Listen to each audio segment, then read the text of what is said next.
There he is, Jim, one of the best nicknames that really fits him, the Riddler, Jaydin Eierman. Four-time All-American wrestler for the University of Iowa, 2021 D1 national runner-up, reigning Big Ten champion, three-time MAC conference champion, reigning U.S. Open national champion in freestyle wrestling. Bunch of accolades, man. But ultimately, what is the big goal that you have going into your senior season? Just to do what we plan to do. It's, do our job, and let's go out there and repeat as national champions and hopefully put 10 guys into the national finals. What is your favorite style of wrestling?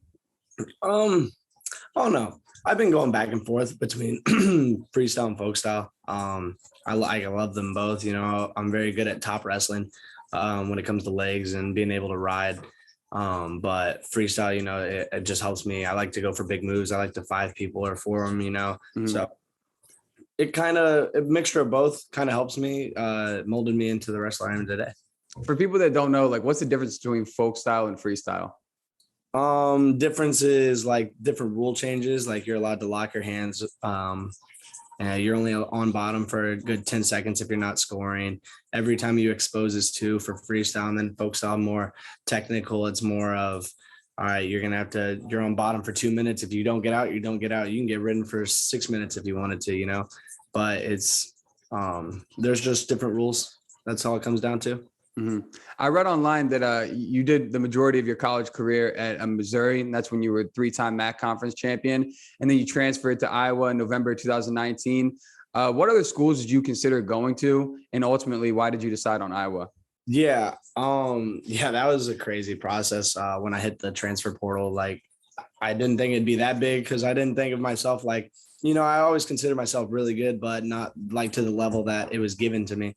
And, right when my name hit that portal, every college coach was calling me. My phone was ringing all day. But in my mind, there was really one place I needed to go to, and that was Iowa, because I needed that mental toughness. I needed that endurance and pace to go for 7 minutes. And our coaches here are amazing, Tom and Terry, and then you have Ryan Morningstar and Bobby Telford. And they're just willing to die for their wrestlers. And that kind of gives us that extra little kick in the butt when we're wrestling, because we know our coaches have our backs. Yeah. What was one of the first big differences that you noticed from Missouri to Iowa when you pulled onto the scene? The first big difference was I was just walking around town, and when I first just got here and people kept coming up, oh, we're so happy to be here, normal people on the street. I'm like, wow, this doesn't happen back home. And then when our first duel, the Penn State duel, there were 17,000 people, sold out arena, and I was like, shit, this is nutty. The most we ever had back home was 4,000, and it's just packed, and everybody knows wrestling. They know what they're talking about, and it's just a great atmosphere. Yeah. Now, obviously, you've competed in massive big tournaments and big matches. How do you mentally prepare yourself for a big tournament or match beforehand? For me, it's more of, I think of it it's just another match, if I pulled this match into practice, it wouldn't be that big of a deal because it's practice. And I feel that's where kids psych themselves out too much, is because they try to put so much pressure on this certain event that they're going to. And it really affects them wrestling wise. Growing up, my dad always taught me, if you're nervous, it's a 5-point swing. Not technically saying you're down 5-0, but you're going to go into the match -5-0, because you're going to have to battle back a whole period of those nerves. And now you only have 2 periods to wrestle, or 1 period to wrestle, and that's why I got in my head of just wrestle. It's have fun. It's just another match. You bring it into the practice room, you're going to just have fun with it. So that's all I always go into my matches with. Yeah. I also read, we'll throw it back real quick. You went to Tolton High School, and did you have an undefeated career? Yeah, I went 158-0. And then that's insane, bro. And then I went in 156 pins and techs, and then 2 majors. And 4-time state champion. Yeah. So did you have any close calls in any of those 158 matches? I think my closest match in high school is I bumped up my senior year. I was 145, and I bumped up to 152 to wrestle the number 1 guy, and I beat him I think it was 16-6 was the final score. So that was not even close. 10 points was the closest match I had, but it was always about just learning in high school, getting ready for college. I never wanted to peak in high school, and some of the guys that I used to wrestle and lose to national tournaments, but they're peaking now in high school, and then I'm still evolving. And now look at us, where they're still they're not starting out of college, and I'm going on to be a 4-time All-American. What weight classes did you cover in high school and also now since you went college? Freshman year, I was 113. My sophomore year was 126. And then I went 132 and then 145 my senior year. Mm-hmm. Do you ever, this is a random question, but do you ever trash talk when you're wrestling or have people talk shit back to you? Yeah, I do sometimes, keep it fun, just a little chitter Keep chatter. it light, yeah. Yeah, I do talk trash. It is pretty funny. I did some this year. It's just, it keeps it fun. It keeps it like the fans engaged because then it gets the match going. So yeah. Have you ever had like people get physical with you? Like yeah, when I wrestled at Mizzou one year, I think it was like 3 years ago. I was wrestling Buffalo, and I think I was beating the kid by like 13 points, and we went out of bounds. And he kind of like shoved me and was like, "That's all you got?" I'm like, "Dog, I'm whooping, like I'm beating you by 13 points. You want me to make it worse?" Yeah, it's just funny. It just makes me laugh. They try to get in your head and make you do something stupid and get disqualified. You just gotta laugh it off and brush it off your shoulder. Stay composed. Mm-hmm. All right. What are some life lessons that you learned throughout wrestling? Because obviously you've been doing it since a young age, had a lot of success in high school and college. But what are some lessons that you've learned from the sport that you've applied to your life? Yeah, the mentality that it gives us. You have to be mentally tough. There's days where you have to go. Not saying you don't eat, but like you're not eating as much, and you're working out twice a day, and you're going hard, and you just gotta. It mentally prepares your body to like everything in life is easy after this because all I have to do is go study for an hour or two, So it kind of gave me that mentality of everything in life is easy after this, and that hard work ethic that it gives me. And then, like they say, wrestlers are different breeds. We're kind of psychos, and that's like how we are in real life too. Like everything we do, we're competitive at, and we want to win. And that's just how I carry my life. That drive and that will to be the best at anything I do kind of helps me succeed in life. Yeah, that's one of my biggest regrets is not wrestling in high school because I had a couple friends that wrestled and they just always like tell me now like the discipline that it taught you and like how challenging the practices were and also, cutting weight. I mean, that's a battle in itself. Oh, for sure. Yeah. So I kind of just wish I had done it just to challenge myself. But the thing was I played football, so it was normally like really close to it in season. Mm-hmm. But still, if you could have played any other sport besides wrestling, or if you did growing up, what would you have chose? I don't know. I'm kind of small, but maybe football.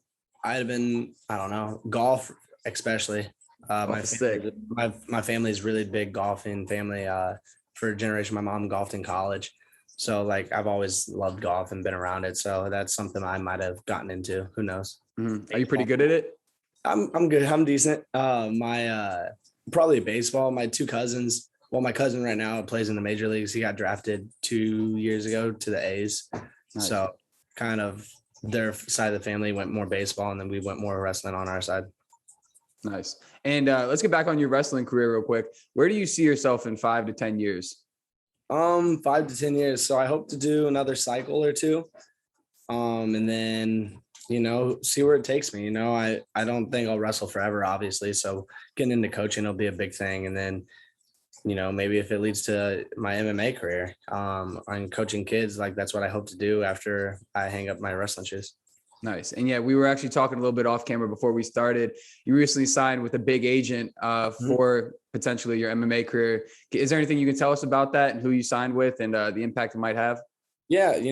I signed with MAG, their agency. And their deal right now for me is NIL for college. They're looking to represent me for my, name, image, and likeness. And then after college, that deal will be over, and then we'll reconstruct something if I look to get into my MMA career. I'm looking forward to it. They represent the best guys in the world. They represent Michael Chandler and Logan Storley and all that. So some top guys in the world. Yeah, a lot of big names. And did you see Chandler side against Gaethje for November? Yeah, I'm excited. I know Chandler. My dad coached him in college, so I was always around him growing up, and he's one of the hardest workers you'll ever meet. Like he might in high school, I don't think he ever won a state title, and then he went into college as a walk-on, and then he became one of the best wrestlers in the country because his work ethic was so tough. He went into that practice room every day to be the best, and it's carried him through life. Now he's in the MMA, and he's finally getting a shot in the UFC, and I think he's the baddest lightweight in the world. Yeah, dude. He takes advantage of every opportunity. I mean, he's not someone that turns down names. Like, he'll fight anyone, anywhere, anytime. Yeah, that's his mentality, man. He's just. I talked to him the other day. I'm like, when's your next fight? He's like, I don't care. Like, somebody put them in front of me, I'll take them out. And that's what he does. I thought he was going to win that fight. He got caught and something happened, but that's how fighting goes. And he was, fine with it. He's like, I'll get back to work and I'll be at the top soon. Yeah. So he's Michael Chandler. You got to think is never, and his mentality is he doesn't think that he was the worst fighter or the lesser fighter. He knew he was better, and it just, little things happen. Yeah. And I like how he's getting the best opponent to get him the quickest title shot again. You know what I mean? Yeah, he's not taking it easier out. For a little more UFC talk. Who are some of your other favorite fighters to watch? I like McGregor. I like the way he talks, how he represents himself. A lot of people are like, oh, he's cocky. I'm like, dude, he's so confident in himself that he believes that he's going to go out there and kill you every time. And then I love Cody Garbrandt. Savage. I talked to him. We've been talking recently. I want to help him out with some wrestling style. My wrestling style is really different and brings a new thing to kind of that MMA style wrestling. And I think it would help him tremendously, but I love him. He's how he acts. And, when I first liked him was when he stood up to McGregor at that, the Ultimate Fighter. Like, dude, you got balls to stand up to that man. So I respect that. Yeah, and he just dropped down to 125. Like, I just saw the other day, he's going down a division. So, I mean, there's a lot of good fights there because 135 is stacked, but he definitely would compete well in either one. So he's going to be a different animal, he's training well, and I think he's going to shock the world soon. Yeah, for sure, dude. And McGregor, I mean, I'm a big McGregor fan too. It's just like people don't realize, like, some of the stuff he says, like what he said post-fight to Poirier and like maybe it was a little out of pocket, but dude, he's selling the fight. You know what I mean? Yeah, at the end of the day, so many people are tuning in because they either want to see him get his ass kicked or they want to see him get his hand raised. Yeah, even though he lost that fight, he's pulling $20 million. Exactly. That's how he's doing. He's making a life for himself, and you got to respect it. Yeah, Chandler McGregor would be a war too. That'd scare me because McGregor's worst things are wrestlers, and Michael Chandler hits hard as a wrestler. He's got heavy hard. Ask Dan Hooker, bro. Yeah, that was He had Oliveira drop too, and Oliveira recovered really well, and I was like, wow, Michael, he's gonna do this, and I still think he will in the next year. 100%. I think if he can get past Gaethje, I mean, I don't see why they wouldn't give him a title shot again. I mean, just depending on how Poirier, Oliveira goes, and then when McGregor gets back. But for sure. When did you start to consider MMA? I mean, you've been wrestling your entire life, but when did you say, hey, maybe this will be for me? I don't know. It's always been in my head, watching UFC all the time. I always wanted to fight. But just looking how I'm not going to be able to wrestle for ever, and it's kind of like, all right, well, I got to look for some other career path.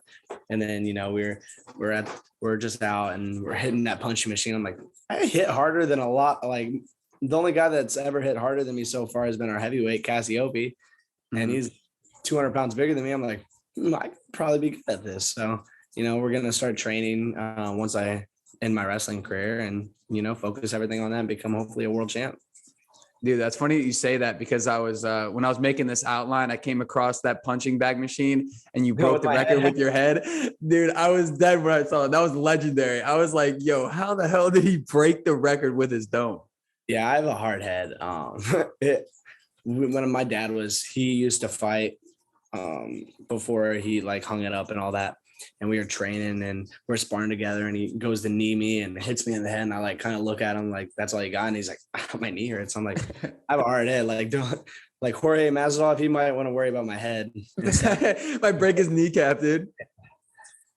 That's funny. Where was that? Were you just out one night with some friends? Yeah, we were just walking around, around Iowa City, and we were just popped in, on one of the stores, and they had it. I'm like, let's see what it got. And then I was like, all right, we'll just headbutt it for fun. Yeah, dude, those things are so weird because I've done them before at the boardwalk on the beach. It's not really necessarily the hardest punch. It's the cleanest punch. It's if you can literally just go right up to it. It's all accuracy. Exactly. Yeah, if you just hit it square, I feel like sometimes a jab would be better than doing some wind up hook. Mm-hmm. I've never been good at those. It's all about where you hit it. 100%. Fighting too, right in the jaw. That's all that matters. It doesn't have to be a hard hit. Just clean little boom right on the chin. You're out. Exactly, dude. The punch they don't see coming too. Hmm? So what are your thoughts about this Saturday? We got Derek Lewis, Cyril Gane, the interim heavyweight title fight. Who are you taking in that? I like Derek Lewis. I love that dude. He's a legend. He is. I'm not really sure. You know, anything can happen in fights. It's like when all my friends usually bet on their like sites are like, oh, who do you think's gonna win this fight? I'm like, dude, honestly, like fighting's the worst thing to like bet on because anything can happen. Mm-hmm. Like you can be like, who was it? Chris Weidman, you know, fighting Uriah Hall and broke his leg in the first 10 seconds of the fight. Like that's crazy that it happens, you know, anything can happen. And that's what I appreciate fight game because anything can happen. It's all that matters if you're on tonight. I think it's without a doubt the most exciting sport to watch. Mm-hmm, for sure. Like hands down. I mean, I like watching football and football season's coming up. I mean, preseason starts tonight, but fighting, dude. I mean, because like you said, it's 50-50. I mean, when it's 11-on-11 football or 5-on-5 basketball, there's so much to offset the major talent on the court. But when it's 1-on-1, I mean, it's anything could happen. Any night. Oh, for sure. That's what I love about it. So you're going in there by yourself for a war. And, you know, you got to go out there, you know, prepared to die. You got to go out there ready. Now, you want to transition into MMA, but did you ever think about competing in the Olympics for wrestling? I'm going to give one more cycle. I feel like, you know, I'll be 29 in 4 years. So like one more cycle, see where it goes with my body and see how it's holding up, maybe do another cycle or so, but we'll see how it goes and then transition. And from there, I want to, you know, take advantage of my prime when I'm still in it. Do you already have an idea of people that you would like to train with for MMA? You know, I have ideas, you know, I'd love to train with, you know, Michael Chandler and them, you know, he's a wrestler base and he's having success. So obviously I would want to meet up with him, but, you know, I was just, you know, take time and find what's best for me. Nice. And I always ask my guests this at the end of the show, but what is one piece of advice you could give to everyone watching or listening? One piece of advice I could give is just, you know, be appreciative of everything. You know, life's too short and, you know, my wrestling career could be over tomorrow for anything, you know, and I have to just, you know, take advantage of that. And that's what a lot of people don't do. I feel like they put too much pressure on themselves. Little kids growing up, I'm like, just enjoy it, you know, before you know it's going to be over. So just enjoy this time while you still have it and just appreciate life. I love that mindset, man. Slow down and just like smell the roses. You know what I mean? Because like you said, it goes by fast. It is. 100%, man. I remember I was like, wow, it feels like it was a freshman yesterday and it was 7 years ago. So it's just crazy. Yeah. I'm about to start my senior year at college. And I was literally thinking the other day, I remember moving in freshman year dorm and it feels like 2 months ago. Yep. So yeah, it does go by fast. But is there, where can everyone find you or any shout outs or plugs you'd like to give anywhere? Yeah, you can always follow me on Instagram. It's Jaydin Eierman 65 kilograms or Twitter, but I'm always engaged with my fans. I love it.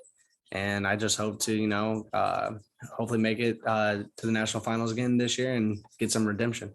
100%, man. I'm looking forward to it. I'm looking forward to keeping up with it. But yeah, scroll down below, follow Jaydin on Instagram. I'll have the link to his channel. And also make sure to follow my social media accounts. If you're listening on Spotify, Apple Podcasts, please rate 5 stars. If you're watching on YouTube, please like, comment, and subscribe. But today I was joined by Jaydin Eierman, 4-time All-American wrestler for University of Iowa. A bunch of accolades that you'll see in the description as well. But thank you so much for taking time to speak with me, man. I appreciate it, man.